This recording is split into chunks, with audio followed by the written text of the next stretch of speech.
Welcome to Think Big with Michael Zellner podcast, powered by Sleepy Z's Masonry. My guest for episode 151 and part 3 of my interview with him is Don Freda. Don is truly the man who risked almost everything he had in life, and then he made Cutco Cutlery what it is today, which is now a household name. He founded Freda Enterprises in 1977 and then later changed the name to Vector Marketing Corporation, where he was president and CEO. Vector ended up becoming the sole sales force for Cutco Cutlery at the time. And now you can find it. I've had a few friends that say they see displays out at Costco and things like that. But at the time where Don was in charge for many years, it was the sole force for Cutco. He is currently the president and CEO of Strive Corporation. He's a trainer, a coach, an author, a mentor, and an amazing developer of people. Thanks for joining me again, Don. My pleasure, Michael. Good to see you. Good to see you too. Before we get started talking today, I would like to thank our two new sponsors for Think Big with Michael Zellner. They are Roof and Nail and Buckley's Grill.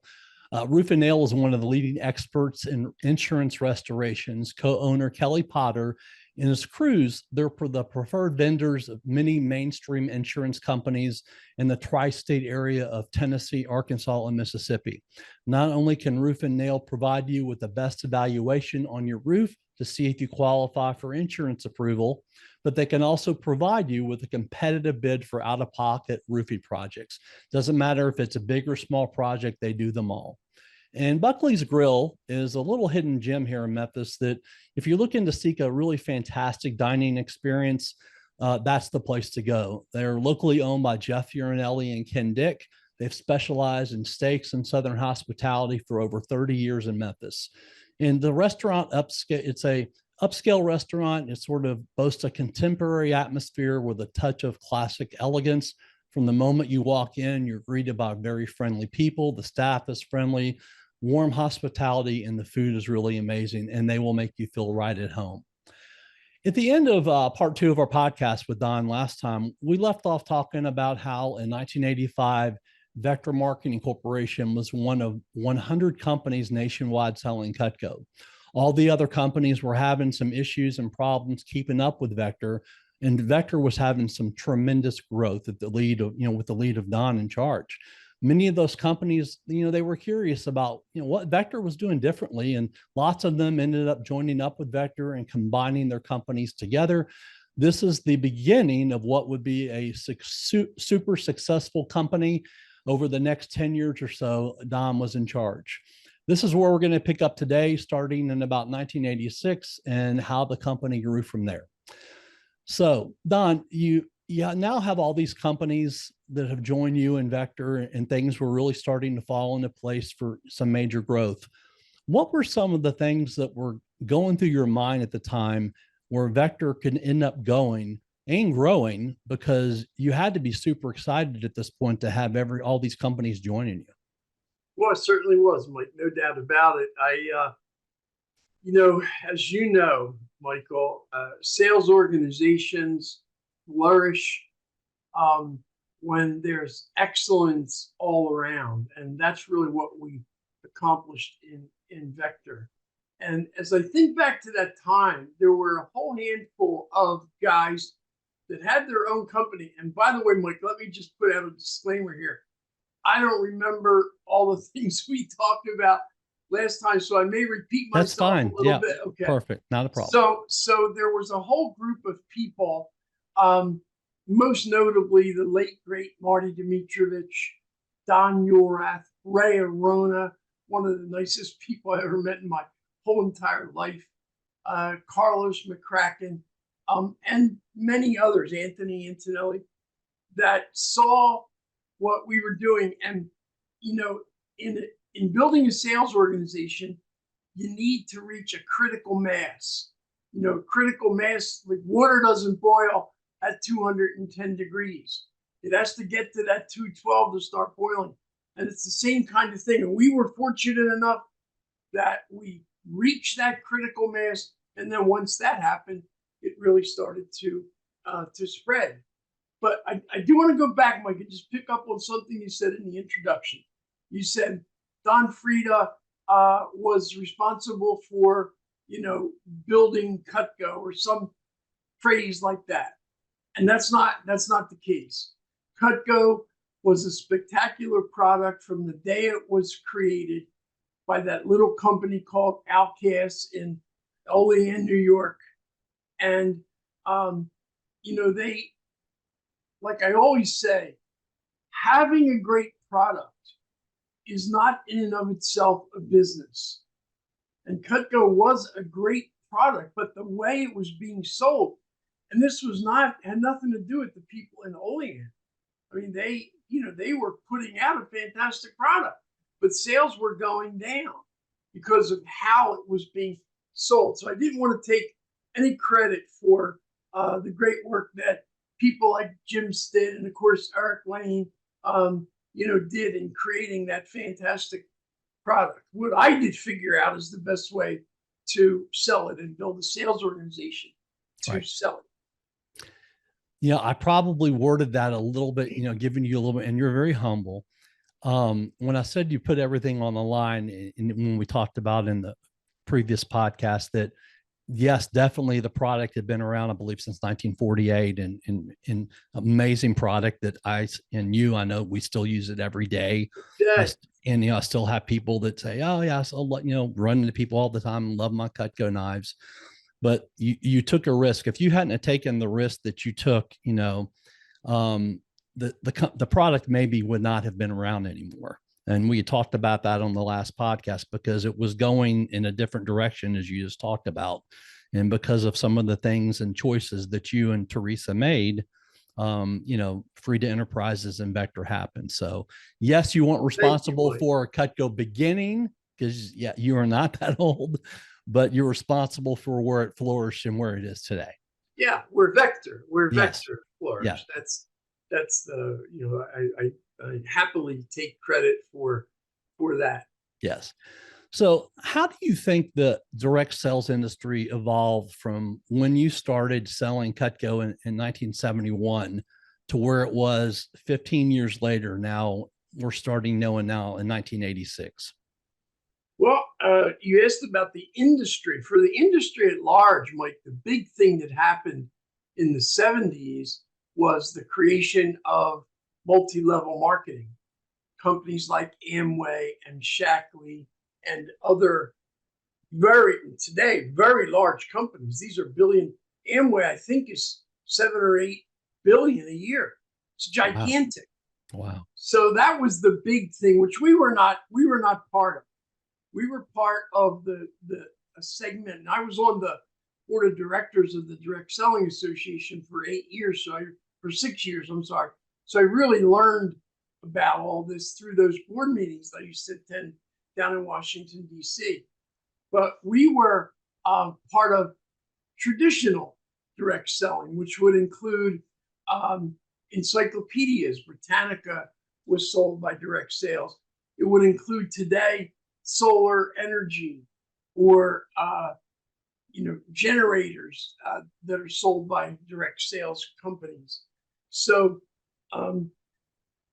Cutco had the unique characteristic that you could go in and sell what they now call an ultimate set, which is every knife that they make almost, or you could sell a paring knife. So it could be a $30 sale, or I think a paring knife, I'm going to say around $58 for a paring knife today, if you can believe that. There are sets of knives, like KitchenAid and stuff, that you can buy a little set for less than a Cutco paring knife.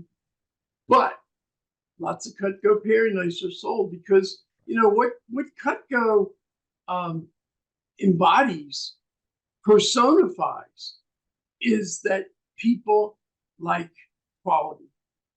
And when it comes to automobiles, I guess most people would be driving, an Audi or a Mercedes or a BMW if they could. Most people can't, but most people can afford a few extra bucks for a really good set of knives, and that's something they're going to enjoy very, very much. So you had the network marketing guys going, which were all, you have to have a consumable product for that business model.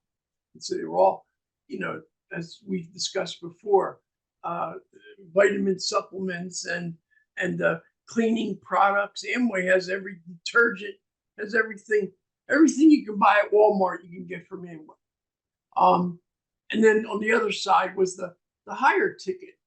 And of course, the way Cutco's heritage was Wherever Aluminum Incorporated, the cookware company, and the program that I was taught. I'm almost embarrassed to say it, but I think I said that same thing the last time. I'm having flashbacks, Mike. That's okay. Was we called on single working girls. Like I am embarrassed. I have two beautiful young adult granddaughters that are going to bonk me. So the whole idea was, buy something good before you're married and have all the other expenses. And so that's what I was taught. And from that, I evolved the normal vector sales approach, which has been used effectively really up until COVID. And COVID has sparked some marvelous creativity in Vector. I'm really proud of the way they adapted. And the other thing that's happened, since I started Vector, somewhere around $7 billion with a B of Cutco has been sold in North America. That's a lot of knives. And so Cutco has gone from hi, I'm with Cutco. What the heck's Cutco? Right. Lots of people thought it was a stupid name anyway. To Cutco? Oh, okay, Cutco. I know Cutco. I have some Cutco. I got some Cutco as a gift. I bought a set of Cutco 20 years ago, and I still use it every day.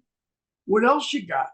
Yeah. So it's not the, ADA approach, attention, interest, desire, action, all the 1 hour sales presentation, cutting rope, cutting leather, cutting a penny in half, all the things you learned, Mike, and did so well. They don't really do all that stuff anymore. They don't need to. They just say, Cutco, here's what we got. And like you said, it's still part of the direct sales organization that sells in Costco, but they've blended retail and direct sales pretty effectively. Yeah. When you said pair knife $58, I was like, all right. So I remember them being 25, 26 bucks. I remember my first sale was a turning fork. I think it was $23. And my aunt on my 18th demo, I think my great aunt bought it for me just because she felt sorry for me. I was so bad when I started, but when you talk about that, obviously with inflation and everything, yeah, which we've talked about, but $58, but to me, I mean, obviously it's worth it. I mean, it lasts forever.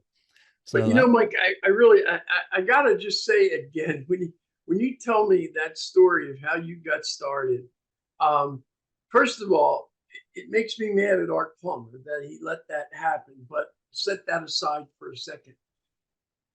The number of people that have the intestinal fortitude, the inner strength to come away from a start like that, I'm telling you, 99.99999% of the people that would have a start like that would wash out so quickly.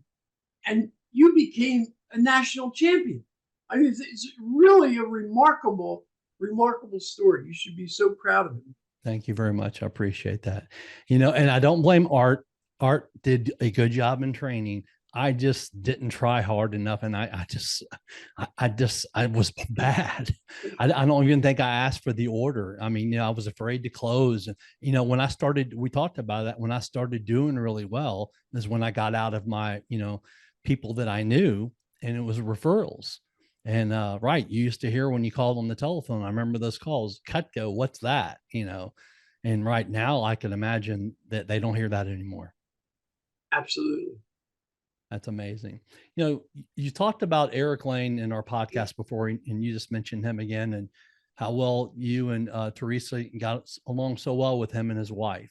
And you also said this about Eric, quote, "We agreed on 97% of business issues as well. Eric knew that I'd built Vector and understood the business at a level and depth that he could never reach, and that was okay.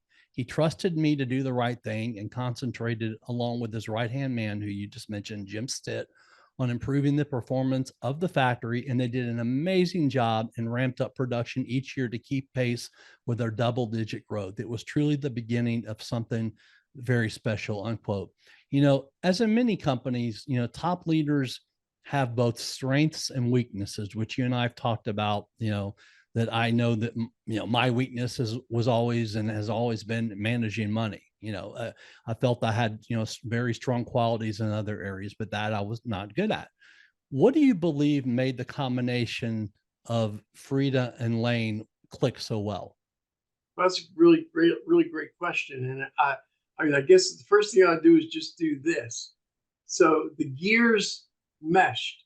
The things he was really strong at, of course, I would have no ability to even begin to do that. And the same thing with the sales side. In fact, one time, I might have mentioned this before, that they got a phone call at the factory in Olean, and a lady wanted to see Cutco. And so Eric Lane, God bless him, got a sample set, and he went out to the lady's house, and he didn't sell anything. And he was so embarrassed when he came back. And I only mentioned that because it you know focused on the differences in the skill set. I mean, I wouldn't know where to begin to Right. run the factory. Wouldn't know where to begin. And he did a beautiful job with it and developed Jim Stitt. And I understood the other side. I understood it intimately. I created what became the Vector approach, and I taught a whole bunch of other guys how to do it. So, um, you know, it's kind of like, I'm not sure it's true in all friendships, but I think in most partnerships, there's that one counterbalances the other. I don't think it happens in life necessarily. Teresa and I are really very, very, very similar. But in business, I think it can work really well. What were some of the main challenges that you encountered? If you could, think about some of the challenges you encountered, I'm sure there were, numerous, as there are in any companies, while leading Vector in Cutco. I would say from, 86 to 96, what were some of the challenges that you thought were the biggest ones?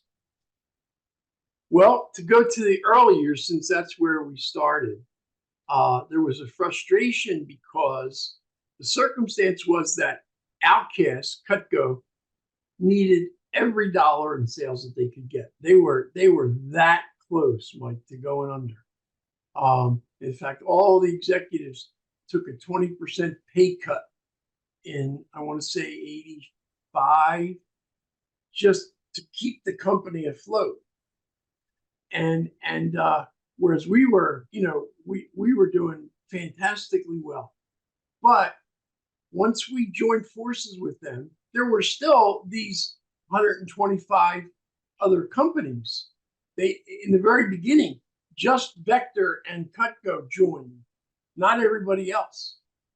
And I was working with a number of the guys, the late great Marty Dmitrovich, names I've already mentioned, that to come on board with us.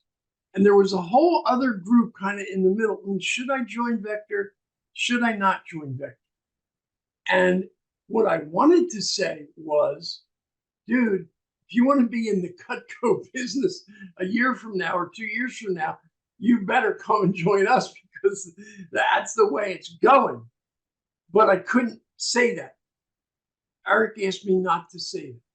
So I had to, take just the positive view and not say, the boat that you're on is sinking, swim over to here. I couldn't say that. I had to entice them which worked out okay, and the really smart ones did join us. But that was my biggest frustration.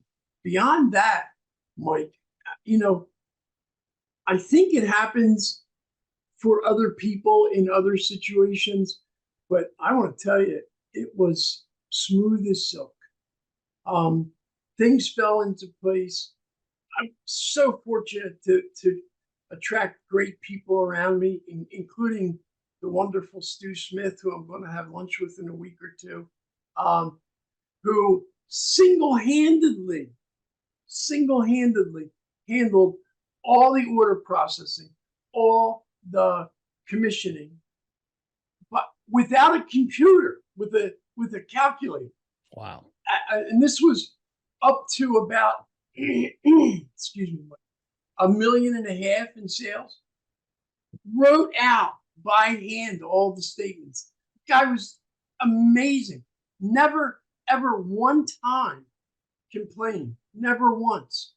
He had such a responsible person, and so I never had to deal with all that, and I was immensely fortunate as a result of it, and I could concentrate on the stuff that I like. So there really wasn't. I know most people do. I mean, we never had a moment really in Vector where it wasn't clear what was going to happen. Now, you really have to take all the years, from 71 to 85, where there was a whole long list of stuff I could tell you about. But once I had full control, I did it the way I liked it. And it worked amazingly. One of the reasons that I felt Vector was so special, and I know a big majority of the people that are in the company, in the 8.5 years I was with the company in sales, and then in management also, it wasn't the money I made, or didn't save.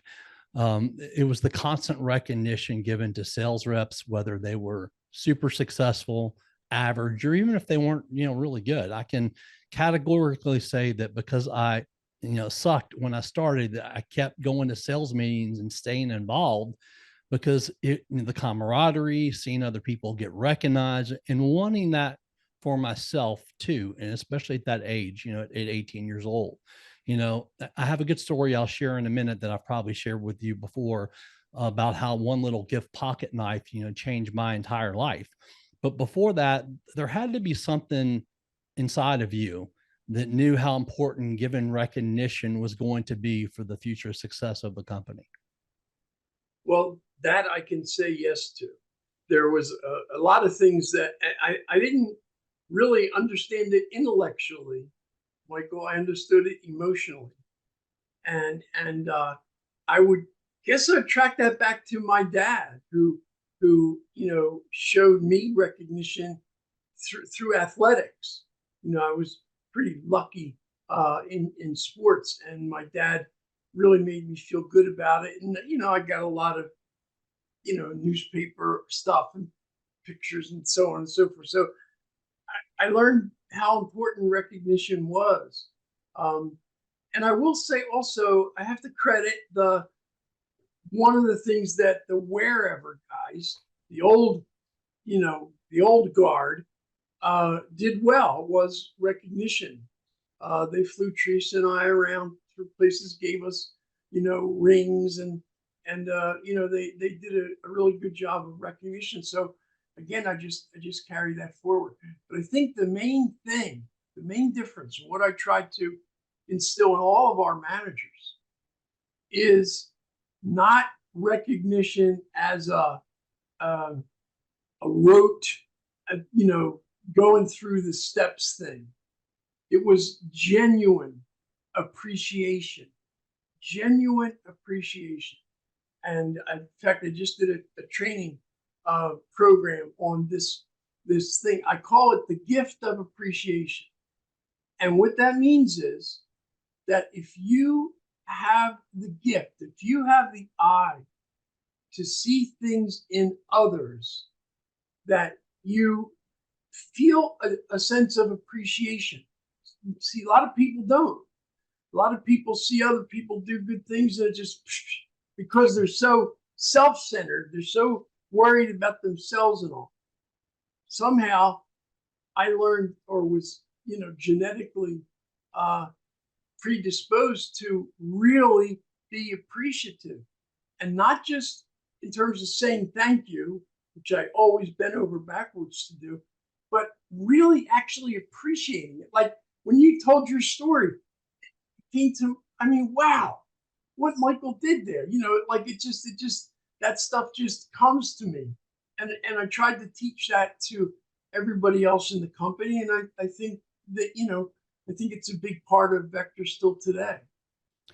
I keep many things, and I'm still old school to where not only do I have a calendar on the computer, I also have a little calendar book. I use both of them because to me it's just easier. I'm always, yes, like that. I don't have it on the computer, Mike. That's it right there. And I do that because it's old school. Plus, I was like, God, what if computers ever go down or something? Like I keep files on everything, even with my new business. I have files on everybody, even though I have the invoices in the computer. I'm like, I'll print them, put them in a folder just in case, Smart. You never know. Sometimes even though everybody says, it's in the cloud, I go, well, what happens one day if that cloud disappears, which is possible, which you never know. Right. So I keep everything. So I went back and found a folder if it could be seen here. Newsletters, VIP news, number one in sales, as we talked about as part of the Nashville office back in, 88, 89. I found. So that would have been, I want to say, Mamie Navarro putting that out. Was that Ken Schmidt, right? Yes. Yeah. And she and I still stay in contact today. Oh, please give her my regards. What a nice person. I mean, genuinely, she reached out to me. Please be sure to, Mike. Promise. I will. I promise you I will. She reached out to me both. I lost 2 dogs over the last 10 months. I remember. And she reached out to me and, talked on the phone with her and everything. So just such a genuine, sweet woman. Yeah. Also found this one here from 1990 when I was the number 1 district manager, and a little letter there named Don Mulerath sent that to me. There you go.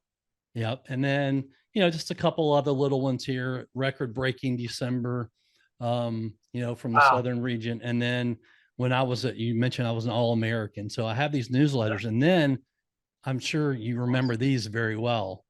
Oh yeah. Yeah. And the 50%. And back when I sold, it was 15,000 to get to 40%, then 2,000 extra to get the extra 10. And it was easy. I mean, I would do that, sometimes in a week. But it was a great money making in sales. I know now FSM is completely different. I think it's like 10 times that to get to FSM, if I heard correctly. Yeah, but it's still the majority of their business now is FSM. Yeah. And whereas before it was maybe 15, 20%. Right. And just a quick story, you're talking about perseverance. I was bad for the first several months. Not only I sold that fork, but I went a while and I want to say the first 3 months I probably sold less than $500. I kept going to the meetings. And I remember there was a contest that Art had, and it wasn't based on sales because I wouldn't have won it if it was. I forget what it was, but it was a contest that I won, and it was those little dress pocket knives that were in the little white case, like it looked like a ring case. Beautiful. That had the Cutco knife with the double D edge and the scissors and, all the little things that were on there. And so I remember doing a presentation. I can still remember because of my memory. Like I said, the memory I have is a blessing and a curse. It was to a woman named Marlene Gerson. Wow. And she lived on this Red Fern Cove. I mean, this has been 38 years ago. Wow. And I remember doing the presentation. This is September of 86. And I didn't ask for the order. Big home. So as I'm putting my stuff away, because, if you don't ask, you don't get, she was looking through the back of the book at the gift section. And she came across the page with the gift pocket knife. And she goes, this is neat. She goes, my husband's law firm's been looking for a Christmas gift. This might be something they're interested in. And out of everything in the back of that book, The only thing I had was that gift pocket knife, and I kept it with me in that sample bag. So I pulled it out. I said, "Oh, I have that." So she's looking at it and everything. She goes, "Do you mind leaving this with me and let me show this to my husband? He was a labor lawyer, and I'll call you and let you know if he likes it." And what did I have to lose? I mean, it was only 10 minutes from my house anyway to get it. Yeah. 2 days later, she calls me up, says, "We want 100 of them Wow. engraved." So it was a Wow. $2,800 order. Now, in 1986, that was more than some offices were doing in a week. Yeah. Yeah. And that same week, I sold my first Homemaker Plus 8. I don't believe in coincidences. I think that, obviously that gave me confidence. I did $3,500, was number one, got a letter from you. I have it framed. And number two, I think was like 1,300. But that one moment, I think I was getting to the point to where I was like, this just isn't going to work for me. And then That bam. one moment there when they bought those knives, and then I sold, and then from there on, I didn't like kick butt, but I stayed with it enough to where it worked. But Awesome. I mean, just Awesome. That's a great the odds of story. having that one Yeah. little thing, and that's what she was interested in, but Yeah. it worked out great. So I was. But the important thing is that you either got her was it a referral or you had her on your It was a referral. yeah. Yeah. So you did that. You did the initial presentation. You got the referral. You successfully set an appointment, and you made it happen on the end. So Yeah. there's still a lot of stuff you did. That's not totally random. You did a lot of stuff there. Well, thank you. And one thing. Also, Go ahead. if I could just go back, because I said a little something about Art, and you and I both love that guy, and we Yeah. wish we could find him. Yes. But you said, Mike, I kept going to the meetings, and I immediately thought that's because Art was running them, and he always ran a great meeting, always understood, loved the business. Art Plummer loved the business.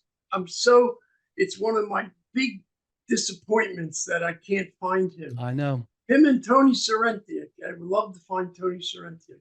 And Art took me. There was a really nice, the famous Peabody Hotel here in Memphis, where the Peabody Ducks. Yeah. Art and took me to dinner at Chez Philippe, which is a very, very high end restaurant. Wow. For being number one in the nation that week and everything. And I remember that time, and I remember riding with him in his really cool gold Corvette. And I remember him taking this one corner. He goes, "Watch this." And I was like, "Oh my God, the car did not lift off the ground. You were going like 80. Yeah. It was Yeah. awesome. What a cool car. He liked to drive fast, that guy. Yeah, it was a cool car. Vector's direct sales success obviously recognized outside of the Cutco industry as a period of time, because, as you just mentioned, you were on the board of directors of the DSA, the Direct Selling Association. And one of the other members I remember you talking about that you got to meet, spend time with, and get to know was Mary Kay Ash, a name almost everyone knows, Mary Kay Cosmetics, which she started in 1963. And it's a privately held, obviously, cosmetic and skincare company. And they did $2.7 billion in sales in just the United States alone in 2022. She passed away back in 2001, but the company continues to thrive from what she started. Tell us a little bit what you remember about her, and the time you spent with her, anything that you possibly learned from her. Well, first word that comes to mind is class. She was a classy person, did everything right. And she had a deep understanding of the psychology that the buyer took into the situation. She knew what was important to buyers, and she knew how to highlight it and reassure people. And again, as is the case with virtually everyone in direct sales, Mike, recognition. They have the cars, like the pink. Mary Kate has the pink Cadillac she gives out. I mean, she knew how to recognize people. And for most people, you take people outside of our industry and you ask them privately, quietly, do you get a lot of recognition at work? Most people, oh man, no, their face will gnarl up. And, a lot of times in a static organization, which is to say, it's a machine shop and there's one foreman and there's 20 people that work for that foreman.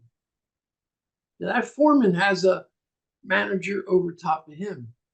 And that foreman doesn't really want any of his people to rise up because that would challenge him. There's only that one job. You see, Right.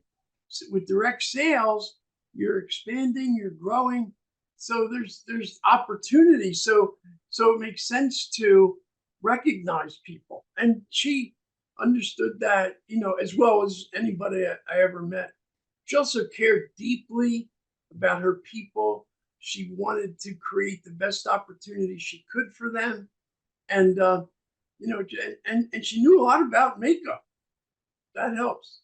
Yeah, absolutely. I just remember, it's been years, but I remember you talking about her back in the day, and that came to mind. I said, and then so I started looking up those figures. I'm like, wow, still be doing that today.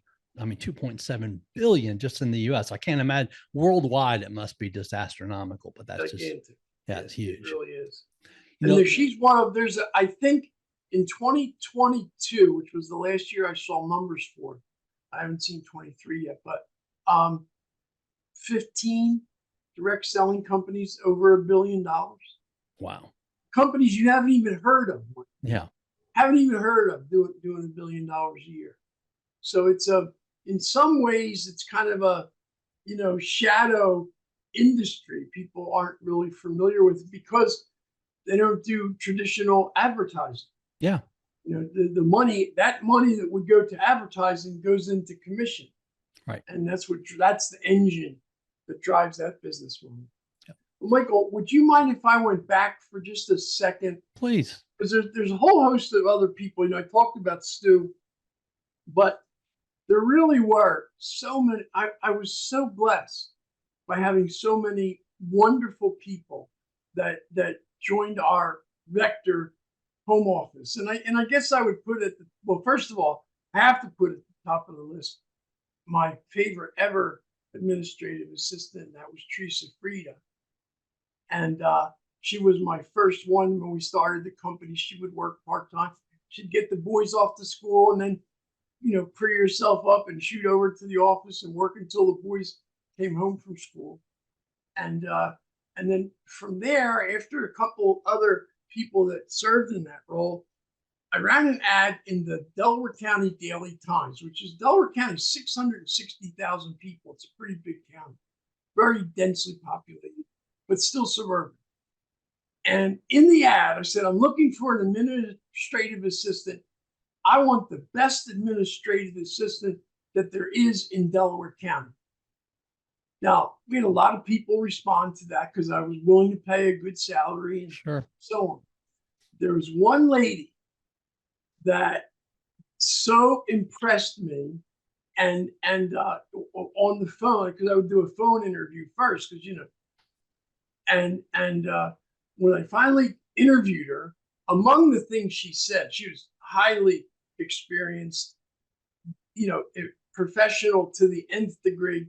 She said, I responded to that ad because you said you wanted number one administrative manager person in Delaware County. And that I just said, that's it. I got my administrative manager. And Connie did all the things that an executive secretary would do, but she was way beyond that. And she ran, when we did all of our big meeting, SLC, she did the rooming list, she did all the flights, she did everything on the trips. I took one Christmas, I gave everybody in my family a trip to Disney World. And she coordinated all that for me, different flights. I mean, she was just an amazing person. Never made a mistake. I mean, if she ever had a comma out of place, it would piss her off so much. And that was back when you were typing on paper, you weren't typing on a screen.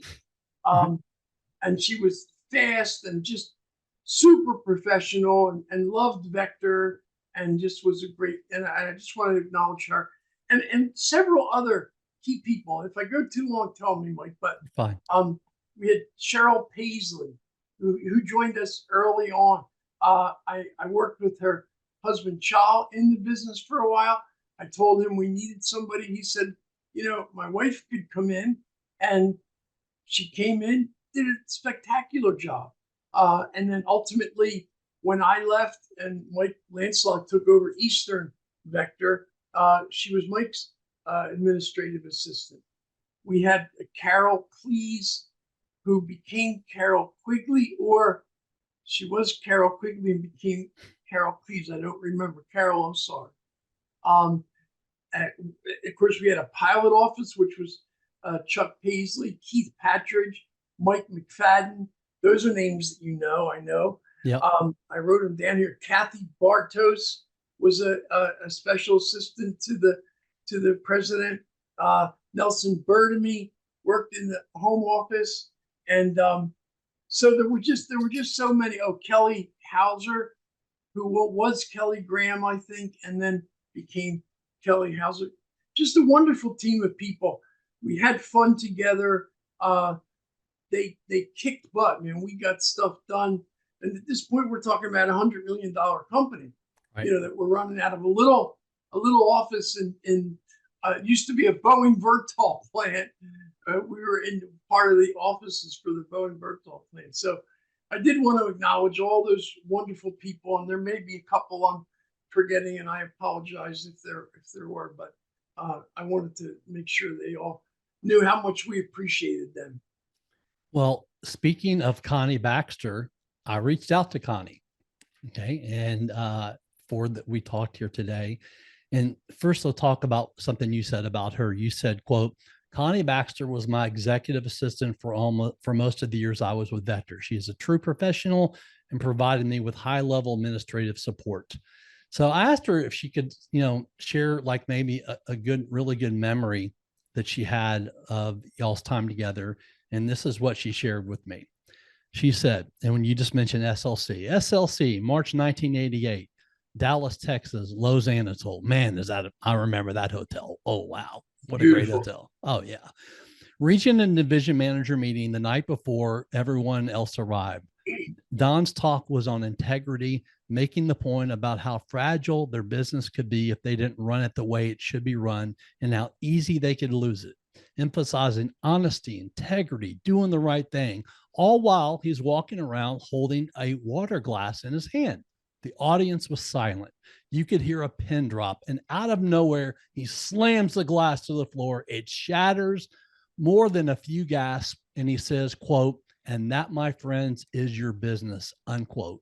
It was at that moment I realized the impact and influence Don had on this young team, and now they hung on every word. He had such a powerful presence. He made a lot of people successful and wealthy.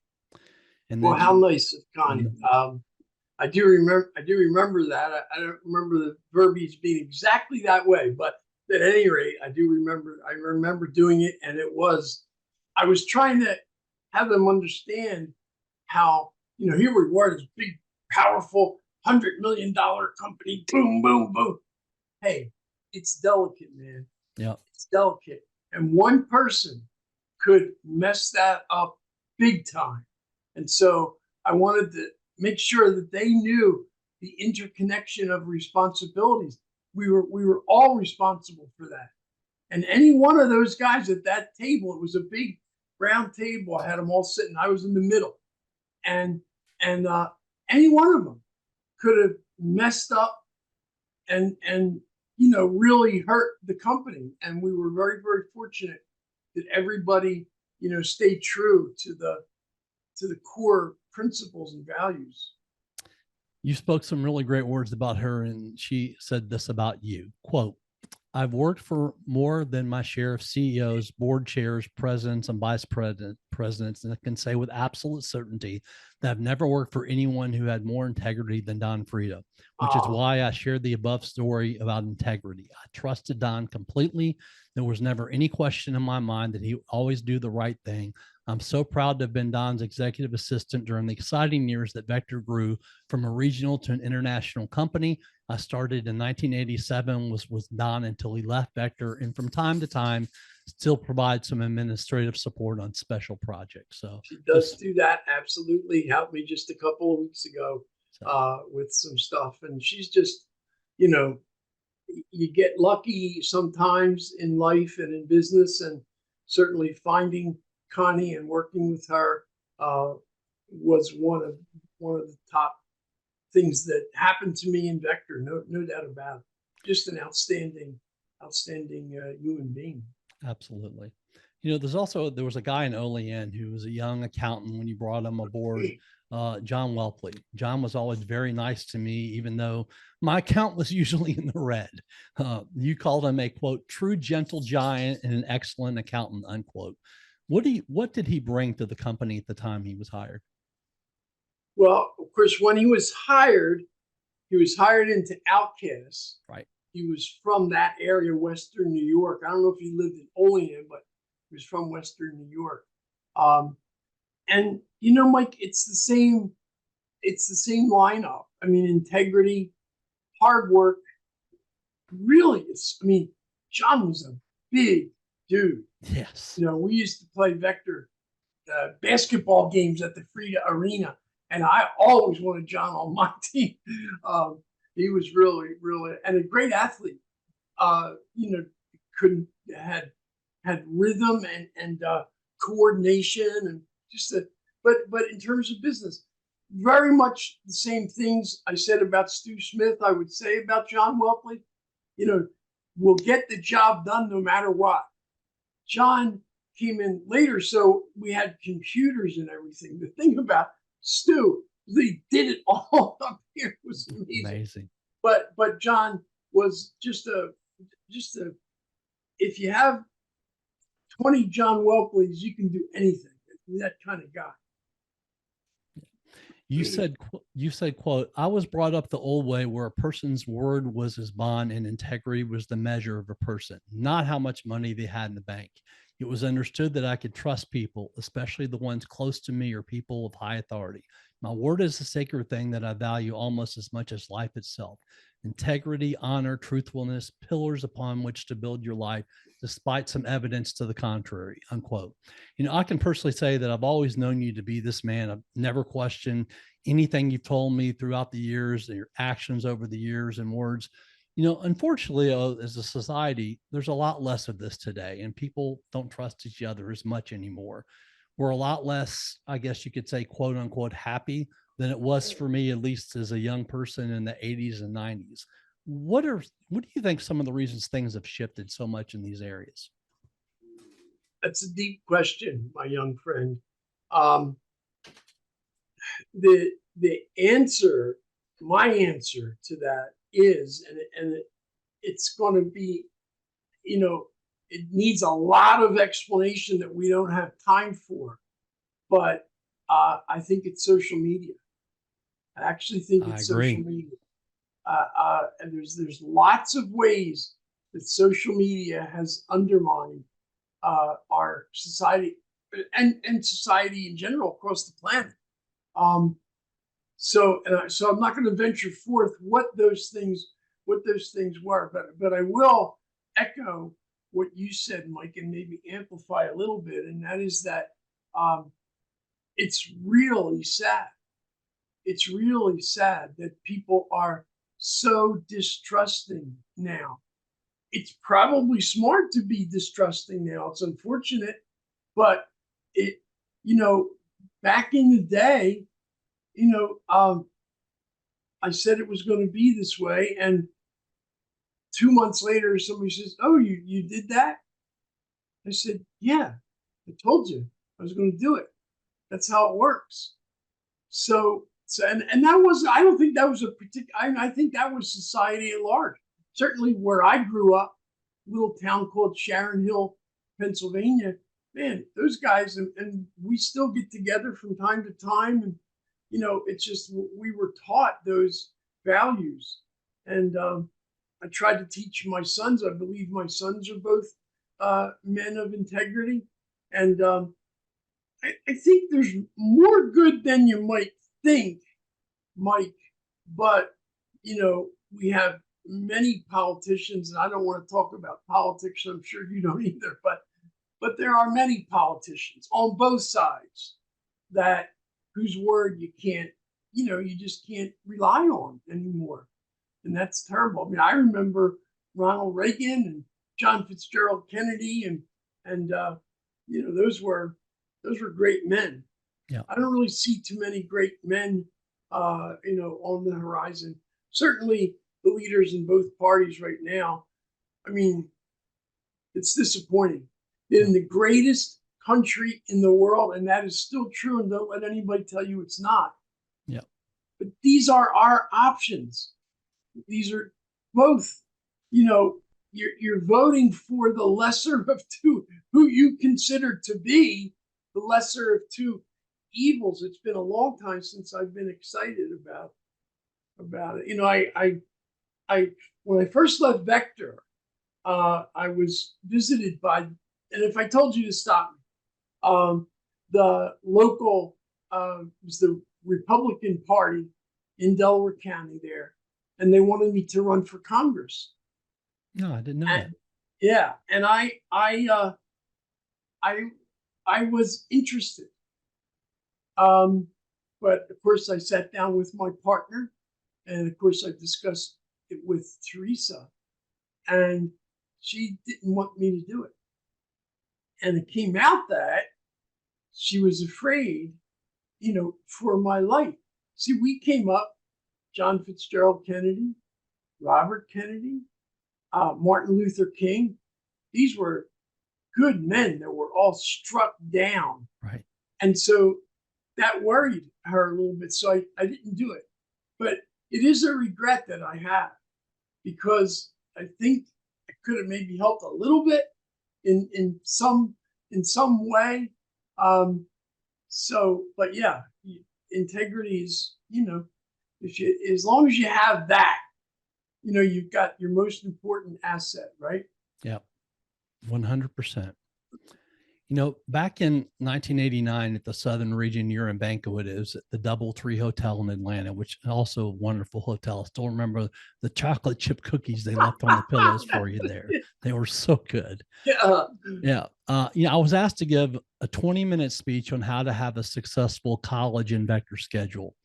And I agreed to this, and then later found out that it would be in front of about 1,000 people. I didn't know that when I agreed to it. Wow. Yeah. And I remember my parents came down for it. I remember my dad holding his big video camera, the ones that you put on the tripods. He had it on his shoulder recording it.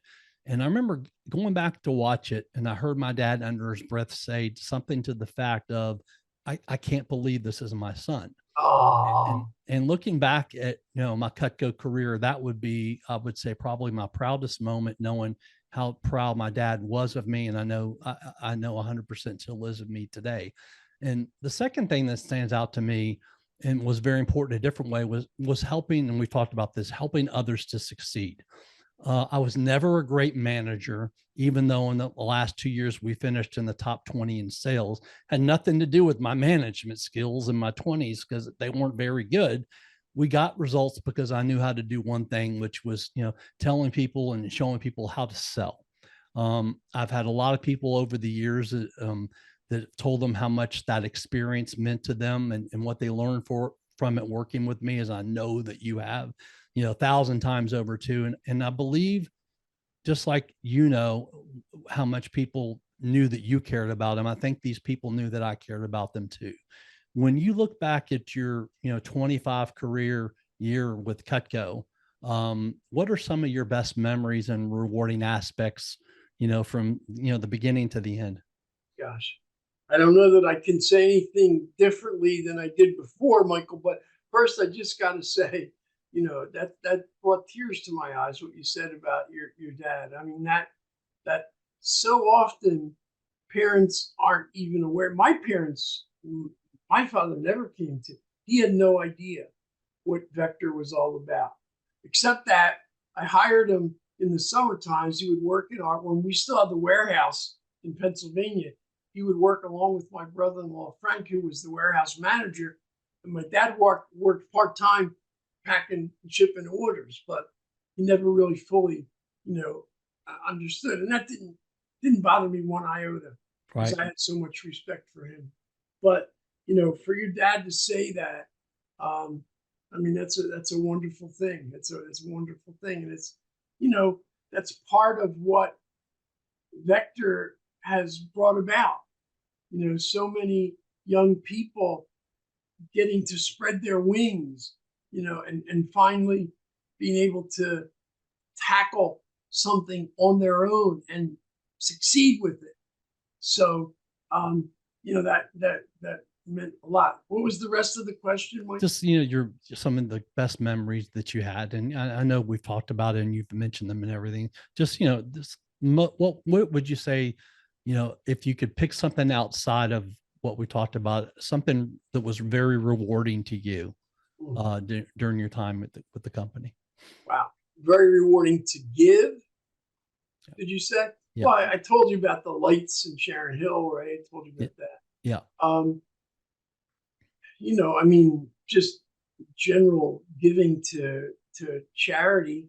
I mean, I helped most of our family. A couple of them, we helped them, gave them deposits to buy a house and stuff like that. That's very I nice. don't know, Mike. Yeah, it's not something that I really, focus on that much. Well, you do things like that because you want to, not because you have to, Well, for sure. Yeah, for sure. which is awesome. Yeah. I know you've talked about it on your website. We've talked about it off air before too. Why did you decide it was time for you to leave in 96? And I think actually you had made the decision a few years earlier and you didn't retire because you were only in your early 40s at the time. And what was it that made you decide you're ready to pursue other interests in life? Well, there were two things. I talked about Eric Lane and how much we got along. I'm sorry, Mike. This happened to me the last time too. I talk more with you than I ever do. Um, but Eric really wanted. He had this idea of Cutco being an international company, and he wanted me to, to affect that. And of course, we went up to Canada and killed it. But Canada is just a suburb of the United States. Apologies to all my Canadian friends. Yeah, Joe and Adam kicked butt. Oh yeah, no doubt about it. Lots of people did. It was great. It was great. They and they really got to credit Joe Grushkin. He went up there. I mean, he did get a pretty good team and a pretty significant budget, but he made it work. Really got great results. So that was a thing. Eric wanted to be international, and I had worked for 19 years in Vector in that organization, and I was traveling all over the country, and I was just tired. Like I really was tired. We hit the 100 million, and I was burned out. And the idea of traveling to Europe or to Asia or to Australia, nah. And that plus just having, the goals that I set for myself and for the company, I had hit them. And I was young enough that I wanted to do other things. And I still, to this day, am tackling new challenges. And I have all kinds of stuff bubbling in my mind. And, I'm sure I will for the next 50 or so years. Hopefully so. Absolutely. A few years after leaving Vector, you met a guy named Michael Posty in San Diego at the insisting of Steve Weber, who is another great former manager. How did that meeting go with Michael, and where did it lead you for a few years? Well, it went really well. And first, I got to go back and say, you said Steve Weber was a great former manager. Steve's got a fantastic company today. He's in the website business. He had another company called Z57 that was he sold it very successfully. He's a great entrepreneur, great guy, dear friend. So yeah, Michael articulated for me. I just got done kind of bashing social media, but Michael explained the business model for Facebook. It wasn't called Facebook, but it was that business model. He had it here. And he called it College Club. And as you know so well, I brought a whole team of X-Vector guys on with College Club, and we killed it. We killed it. Such a fun job. Even was though a it was only great for job. 4 months. Yeah. For me, it was a fun job. And you made great money. And yeah, it was wonderful. So unfortunately, timing, timing is, they say timing is everything. Timing isn't everything, but it's very important. Right. And we were on the wrong side of the bubble. Once the internet bubble burst and everything, congealed, then the internet went like that. And Zuckerberg and his guys were there, having built upon Michael Postey's vision for College Club, social media, and away it went. But Michael's one of the smartest guys I ever met. Great sense of humor. Really like him a lot. Really like Michael. I talk to him a few times a year. He's doing something now called The Movement, which is another social media thing. And, he's got gigantic plans for it. I don't know if it's going to happen or not, but I hope it does for him. Yeah. Fun job being able to go to college campuses, being around 30 years old, being around all this young college students. It was a lot of fun, and getting to go into bars and getting paid for taking pictures. I mean, it was great. It was great. Just, it really was. It was such a fun, and we got that close. We were so close. We were so close. I mean, the company raised $120 million. Yeah. I mean, that's a lot of money. Yeah. And we were there. I mean, nothing happened in College Club adversely. It was the market in general that just really. I remember the NASDAQ when it just collapsed. Yeah. Oh, yeah, that was just horrible. Yeah, the end of it. You also developed the board game, and you wrote a book. Tell us a little bit about those, please. Yeah, well, I kind of took a sabbatical after College Club. College Club happened shortly after Vector. I was going to the gym 5 times a week. There's a period there where I really took off. I took a sabbatical, and I got in pretty good shape, and that's when College Club happened. But after College Club, the board game, I have no idea. People say, well, where did the idea for this come from? I don't know where it came from, but Trivial Pursuit was big. We used to play all the time with our extended family. So much fun. And every once in a while, there'll be a question on Trivial Pursuit. What year did this happen? And one of the things that I noticed is that people could always venture a guess. There's some things they might say, who was the Prime Minister of England during the First World War? You can't really guess and say Chamberlain. But the fact of the matter is that when it's a number, when it's a date, you can always guess. Sure. And so, working along with my son Don, we created a game we called Chronicles. The board, when you laid it out, was the calendar year. It was January 1st to December 31st. And we hired, 5 or 6 writers and researchers to create all the questions. And so you'd roll the dice and you'd get a question about what year did John Kennedy get assassinated. And the way we set up the scoring was if you got it exactly right, you got the most points. But if you were within 5 years either way, you got, 80%. And then 10 years would be 60% and so on. So it gave people, it's one of the things I learned in Vector. People like to make a little progress, even if people like to sell a turning fork once in a while. So we kind of incorporated that into the game.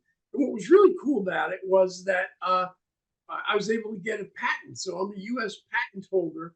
I got a patent on the idea of that game.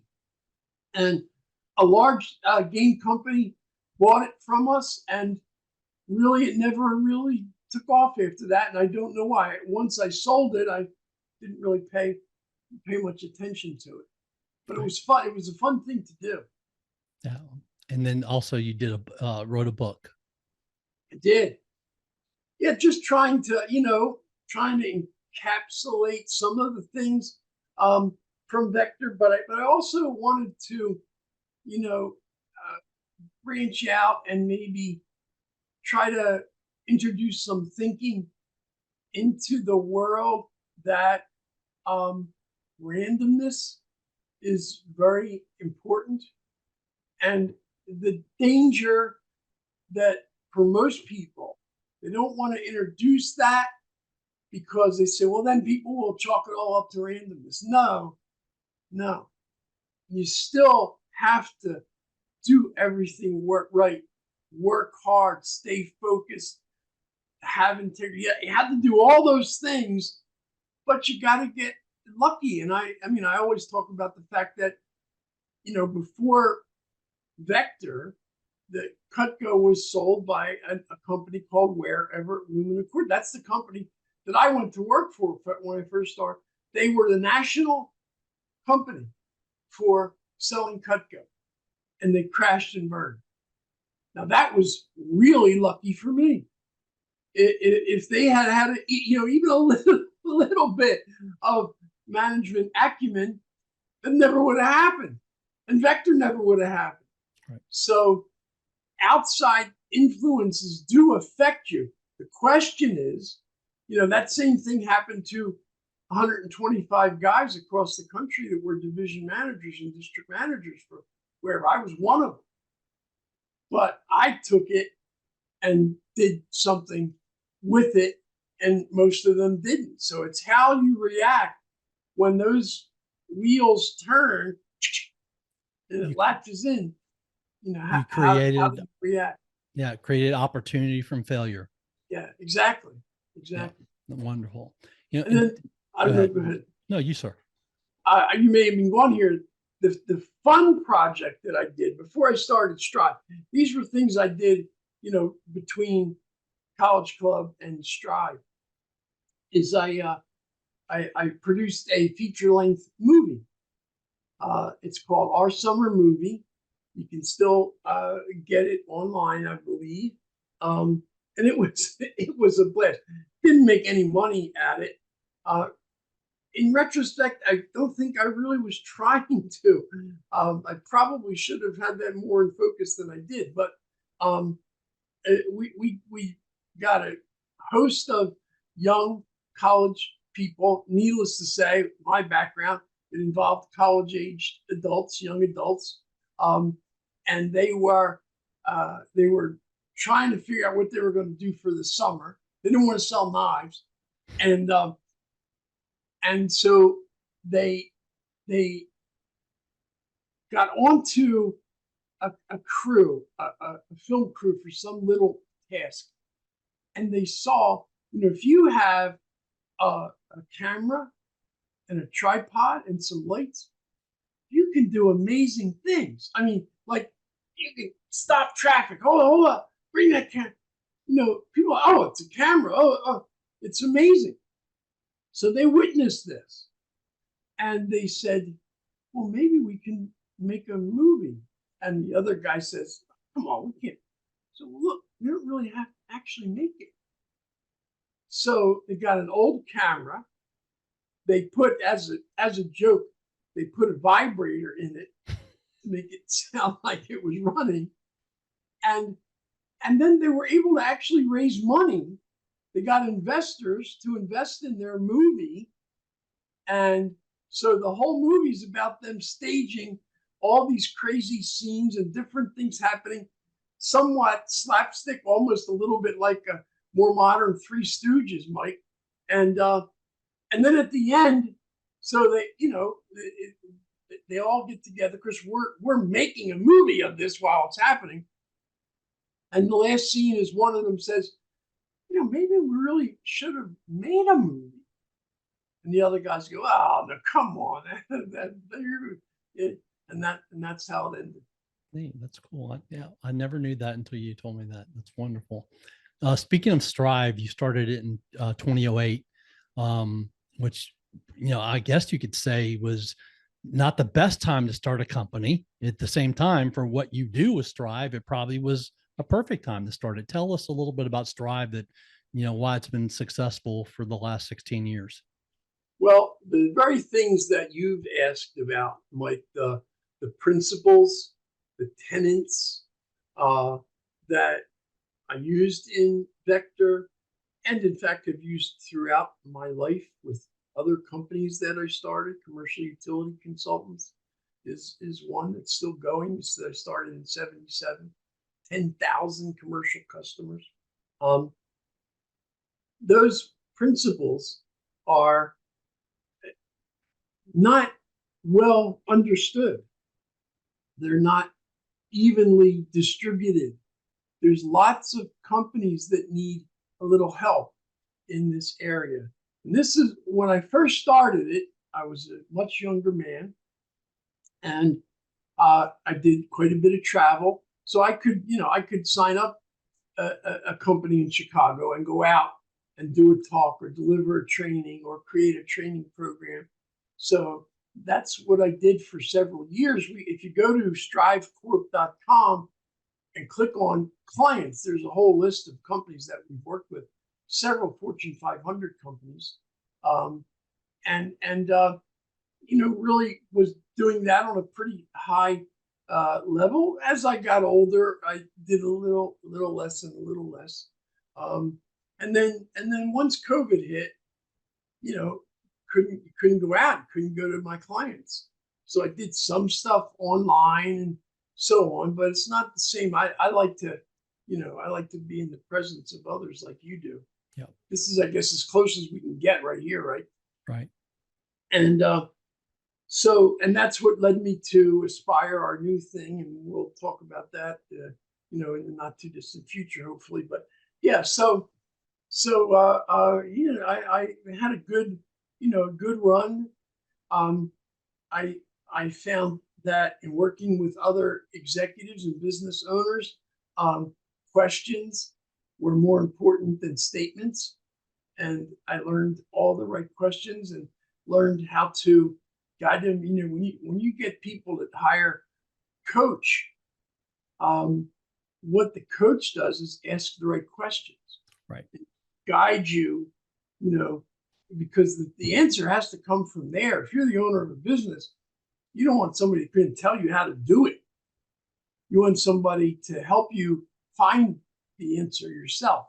That's how I always approach consulting anyway. Right. Yeah. Your ending to Cutco couldn't have been any better, because your goal, as you talked about, was hitting $100 million in sales, and you hit it your last year in 1996. So you went out on a huge high, and you sent out an email the other day that I read. It said, quote, just stay even with inflation, the company would have needed over 196 million last year. Sales in 2023 were approximately 107 million, unquote. We've talked about Cutco's never going to disappear, thankfully, because it's an amazing product, but something has changed. And in your opinion, what do you believe that has changed now compared to 28 years ago in 1996 when you hit 100 million? Well, let me start by saying, like, I'm not sure that I would say these are bad changes. Right. Yes, sales are down, but the the fundamental problem with Vector / Cutco, I can put them together, is that the product lasts a lifetime. That's a problem. Long term, that's a problem. Right. Now, they are doing a good job of bringing out new. Now they got red handles now and blue handles. Saw those. They're trying to do ways to change the product up so they can sell more Cutco to people. But the fundamental, certainly if somebody buys an ultimate set, maybe they're going to buy a couple gifts along the way, but they ain't never going to do a $3,000 order again. So that's at the very core of it. And I don't think, if I may give a criticism, I don't think they're creative enough to I mean, just coming out with blue handled knives or red handled knives is not the answer. They have to really be thinking creatively and get the juices going. And I've not thought about their business model enough to know, be able to suggest something to them where I would do it free of charge. But I don't think about it much. But so the other part of that equation is one of the best selling features of Cutco is lifetime guarantee, right? Yeah. Free service. Send it back anytime, they'll fix it. Well, now they have approximately $7 billion worth of knives out there. So every year, I don't know this for a fact, but I'd be willing to bet a lot of money on it. Every year, the amount of time, energy, and money spent on service goes up. It has to. Sure. Some people dropping a knife and breaking the tip off and send it back, they get a free one. So they've got that thing going like this. You ever seen the old trucker things, Mike, where they put a big weight on the back of a flatbed, and then the trucker starts, and then the weight moves to the point where they can't pull it anymore. Yeah. It's like that. So you got that going one way. You've got a shrinking market, not remotely close to zero, and there's still, because, every year, 100,000 people get married and form new households. And they've tapped into that through their real estate thing. So to become a $500 million company, what they have is brain power, talent, a cadre, posse of top people. But in that case, the person at the top really has to guide that. And right now, there isn't really a person at the top that I can see. Jim Stitt has retired, but he's still chairman of the board. His son, Jim, who I'm going to guess is around your age, Mike, maybe a little younger even, he's running the plant, and he's got his hands full running the plant. That's a pretty big job. So then there isn't anybody in the Vector side that's going to come up with it. So they're I think they're in danger. It may be a 5 or 10 year thing, Sure. but unless they come up with something strategic that is creative and in tune with the world, I think they're going to continue to slowly decline. Yep. Sad. It is. Once again, I would like to thank the sponsors of Think Big with Michael Zellner podcasts, Buckley's Grill and co-owners Ken Dick and Jeff Fiorinelli, and Roof and Nail and co-owner Kelly Potter. Buckley's is located at 5355 Poplar Avenue, right at the corner of the state. And Kelly Potter, co-owner of Roof and Nail, has his business in Olive Branch, Mississippi, right over the Memphis, Tennessee border. But they do both, big jobs and small jobs all throughout the Mid-South. Hey, Mike, when I come down there, we got to go out to dinner to that restaurant. It sounds great. Yeah. It is. It's awesome. I've been going there literally since the late 90s. Wow. Don, you have some super exciting things coming up within the next month or so that I'm going to have you come back on to share with everyone. And I'm super excited because I get the opportunity to work with you again part-time and several other Vector and Cutco people from my past too. If you want to just tell us just a little bit about that before you come back on. Yeah, through Strive Corporation, we're launching the Aspire Personal Development Program. And personal development has always been a big part of my life. I know it has been for you as well, Michael. And what I noticed in creating the program is that people today are so busy. We're moving at such a rapid rate. I saw a statistic from Amazon, 60%, this is mind-boggling, of new books that are purchased never get opened. Unbelievable. A much smaller percent actually get read. But if you think about it today, who has time to sit down and read a book? Right. It makes sense. We have information coming at us so fast and so hard, to turn the page and, but yet personal development is more important today than ever before. Right. We've got crises all over the world. We got crazy things happening in our country. It's a tough place right now. I feel really sorry for young people coming up and dealing with all this craziness.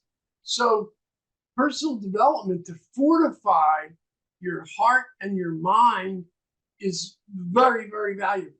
So we're creating a great little program. It's 5 to 7 minutes a week. It's very inexpensive. And it's just one way, in the same way that people take a vitamin every day, you'll take your Aspire training once a week, and it will help a lot. And I look forward to coming back and talking with you more about it, Mike. Yeah, me too. I can't wait to talk more about it and get started too. Now, I really appreciate you coming on to talk about the last, 10 very successful years with Vector and Cutco. And please say hello to your beautiful and extremely kind wife, Teresa, and Donnie and Joe for me too. I have fond memories of them, and I'm glad that I've been able to keep up with their lives on Facebook too. So social media does have some positives, so we know that too. Yeah, yeah. Michael, thank you so much. It's always a great pleasure, Mike. Me too. We'll see you soon. Thanks, Don. Yeah. You too.